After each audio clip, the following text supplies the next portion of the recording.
Guys, स्वागत है आपका क्लासेस कैंपस पर। आज है संडे और संडे के दिन मैं लेकर आई हूँ आपके लिए एक स्पेशल सेशन जो है संडे स्पेशल। तो आज डेट हो चुकी है 12 जुलाई 2020। तो चलिए शुरू करते हैं आज का सेशन।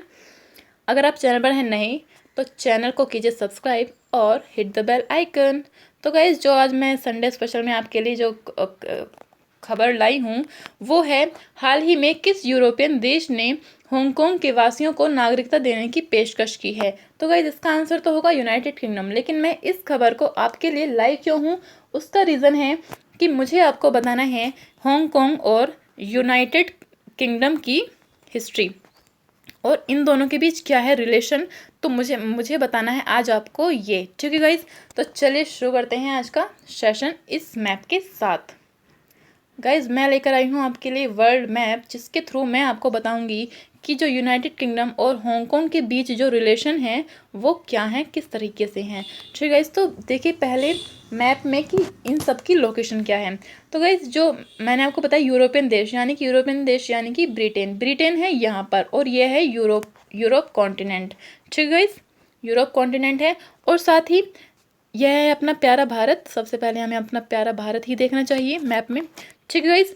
और साथ ही हम देखेंगे हांगकांग को देखने से पहले चीन। तो यह है चीन, ठीक है गाइस, ड्रैगन। तो और उसी के साथ जो हांगकांग है वो है यहाँ पर चीन का ही एक ऑटोनोमस, इसे कह दीजिए ऑटोनोमस प्रोविंस है।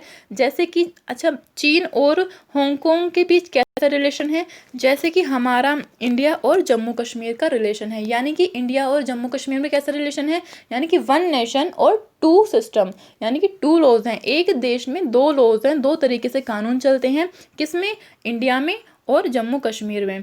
तो इसी तरीके से चीन और हांगकांग के बीच है यह सिस्टम, क्योंकि चीन में अलग तरीके से कानून चलते हैं और हांगकांग में अलग तरीके से कानून चलते हैं। इसलिए कहा मैंने कि जो हांगकांग है वो चीन का ही एक प्रोविंस है, लेकिन यहाँ पर कानून अलग तरीके से हैं।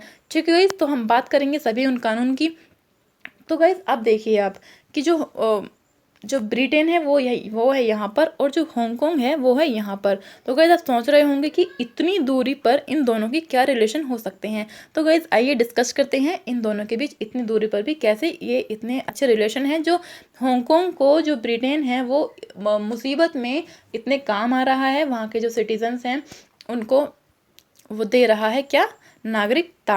और देखते हैं कि मुसीबत इन हांगकांग के जो देशवासी हैं उन पर क्या मुसीबत आन पड़ी है। ओके गाइज, तो चलिए शुरू करते हैं। तो गाइज, जो इन दोनों की हिस्ट्री, इन दोनों के रिलेशन की जानने के लिए हम जानते हैं इनकी हिस्ट्री। तो गाइज, अगर आप पॉलिटिकल साइंस के स्टूडेंट हैं तो आपने ज़रूर सुना होगा कि जो ब्रिटेन है उसका कभी सूर्य अस्त नहीं हुआ। इसको जो कथन है इसके कहने के पीछे क्या कारण रहा है कि जो ब्रिटेन है उसने दुनिया के इतने सारे क्षेत्रों पर, इतने सारे देशों पर राज किया था कि अगर कहीं एक जगह रात होती थी तो दूसरी जगह दिन होता था। ठीक है गाइस, तो इसलिए कहा गया था कि जो ब्रिटेन है उसका कभी सूर्य अस्त नहीं हुआ। ठीक है गाइस, तो यह था वो रीज़न। और अब जान लेते हैं कि हांगकांग और ब्रिटेन के बीच क्या संबंध है। तो गाइस देख लेते हैं। तो गाइस, जब ब्रिटेन सारी दुनिया पर राज कर रहा था तो वो राज करते हुए आया भारत पर भी। ठीक है गाइस, तो और जब भारत पर आया तो साथ ही उसने राज किया चीन पर भी। तो चीन पर जब राज किया और भारत और चीन के बीच उसने व्यापार स्थापित किया। तो व्यापार स्थापित किस चीज़ का किया?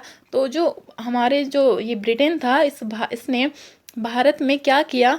भारत के जो कृषक थे उनसे क्या कराया? अफीम की खेती कराई। अफीम की खेती कराई उन्होंने, और उसे ले जाकर बेचा कहाँ? उसे ले जाकर बेचा चीन में। तो गाइस, चीन में ले जाकर बेचा, और चीन में ले जाकर बेचा, और चीन से किस चीज़ का व्यापार किया? चीन से किया चाय का व्यापार, और उसे लाकर कहाँ बेचा? भारत में। ठीक है गाइस, अब दोनों को ही नुकसान था। हालांकि चाय भी नुकसान देती है और अफीम भी नुकसान देता है, लेकिन ज़्यादा नुकसान कौन देता है? अफीम। तो गाइस, जब भारत से चीन में अफीम का व्यापार होने लगा तो क्या हुआ कि जो चीन के जो देशवासी थे वो बहुत ही ज़्यादा उसके अफीम के उन्हें बहुत ज़्यादा लत लग गई, और उसकी वजह से वो बेकार हो गए और नशेड़ी हो गए। ठीक है, जिस वजह से जो वहाँ के चीन का जो राजा था उस टाइम पे, जो चीन में राजवंश चल रहा था उसका नाम क्या था? राजवंश का उसका नाम था क्विंग। क्विंग डायनेस्टी थी जो चीन पर उस टाइम पे राज कर रही थी। तो जो वहाँ का उस टाइम पे राजा था उसने सोचा कि गाइस कि जो मेरे देशवासी हैं, मेरे जनता हैं, वो इस ब्रिटेन की इस व्यापार की वजह से यह नशेड़ी हो गई है और किसी काम की नहीं रही है। तो इस वजह से जो चीन का जो राजा था उसने सोचा कि ब्रिटेन से हमें व्यापार बंद कर देना चाहिए। तो उसने ब्रिटेन से मना किया व्यापार करने के लिए और चीन में अफीम का। लेकिन चीन और ब्रिटेन जो था उसने उसने उस राजा की एक नहीं मानी और वो व्यापार करने लगा। तो इसी वजह से चीन और ब्रिटेन में, यानी कि ब्रिटेन जिसे यूके बोलते हैं और चीन के बीच जिसे बोलते हैं सिनो, चीन को सिनो भी बोलते हैं गाइस, ये याद रखना है आपको। यूके और सिनो के बीच क्या हुआ, फर्स्ट ओपियम यानी कि अफीम वॉर हुआ। ठीक गाइस, तो फर्स्ट ओपियम वॉर हुआ किसके किसके बीच, यूनाइटेड किंगडम और सिनो यानी कि चाइना के बीच। कब हुआ था ये वॉर, 1839 में यह वॉर हुआ था और कब तक चला, 42 तक, यानी कि 1842 तक यह वॉर चला। किस वजह से चला, अफीम के लिए। तो अफीम की वजह से ये वॉर चला जिसको कहा गया इसलिए फर्स्ट अफीम वॉर। ठीक है गाइस, कब हुआ ये आपको याद रखना है, 1839 में हुआ। ठीक है, आपको याद रखना है। और इस वॉर में क्या हुआ कि जो चीन है वो चीन यूनाइटेड किंगडम से हार गया और यूनाइटेड किंगडम ने यानी कि ब्रिटेन ने चीन के इतने इतने क्षेत्र पर कब्जा कर लिया। ठीक है गाइस, और फिर उसी के बाद 1856 में दूसरा वॉर हुआ, अफीम यानी कि सेकंड अफीम वॉर हुआ जो हुआ 1856 में। आपको ये भी याद रखना है। और उसमें भी चीन हार गया और ब्रिटेन ने उसकी फिर उस दूसरे और थोड़े और क्षेत्र पर जो है कब्जा कर लिया। ठीक है, तो जिसको बोला जाता है, जो आज के टाइम में जाना जाता है हांगकांग के नाम से। ठीक है गाइस, तो फिर अब यह यहाँ पर हो गया यूनाइटेड किंगडम और हांगकांग के बीच रिलेशन इस्टेब्लिश्ड। तो गाइज फिर जो चीन था वो यूनाइटेड किंगडम को बहुत ही परेशान करने लगा कि हमें अपना क्षेत्र वापस चाहिए। फिर उससे विवश होकर जो ब्रिटेन था, ब्रिटिशर्स ने उससे विवश होकर कहा चीन से कि ठीक है, हम आपके जो जो क्षेत्र है ये है, हम इसको फ्री करते हैं, आपको देते हैं, लेकिन हमें यह आपका क्षेत्र 99 साल की लीज पर चाहिए। 99 साल की लीज पर चाहिए। लीज क्या होती है गाइस, किराया। लीज होता है किराया, यानी कि लीगल किराया। लीगल किराया यानी कि किराया देकर वो उसको अपना क्षेत्र उस पर राज करना चाहते थे कुछ टाइम के लिए, 99 साल के लिए। तो चीन ने यह बात मान ली और वो ब्रिटेन इसको किराया देकर उसके इस क्षेत्र पर अपना जो है व्यापार करने लगा। ठीक है गाइस, तो 99 साल पूरे हुए। कब हुए, यह जो लीज पर लिया था ये कब लिया था, 1898 में यह लीज पर लिया था इनका यह क्षेत्र। ठीक है गाइस, तो जब अब हाल ही में 1997 में यह 99 साल पूरे हुए और ब्रिटेन ने जो हांगकांग है चीन को वापस कर दिया, लेकिन उसके साथ एक शर्त रखी कि आप हांगकांग पर 50 साल तक आप हांगकांग पर अपने अपने जो देश के कानून है वो नहीं थोपेंगे। यानी कि 2047 तक अपने जो कानून है वो हांगकांग पर नहीं थोपेंगे। चीन ने उसकी यह बात स्वीकार की। लेकिन अब हाल ही में क्या हुआ कि जो चीन है वह अपनी हरकतों से बाज नहीं आया और उसने क्या किया कि जो हांगकांग है उस पर अपने लॉ थोपने शुरू कर दिया, अपने कानूनों को थोपना शुरू कर दिया। और अभी हाल ही में क्या लेकर आया, नेशनल सिक्योरिटी लॉ।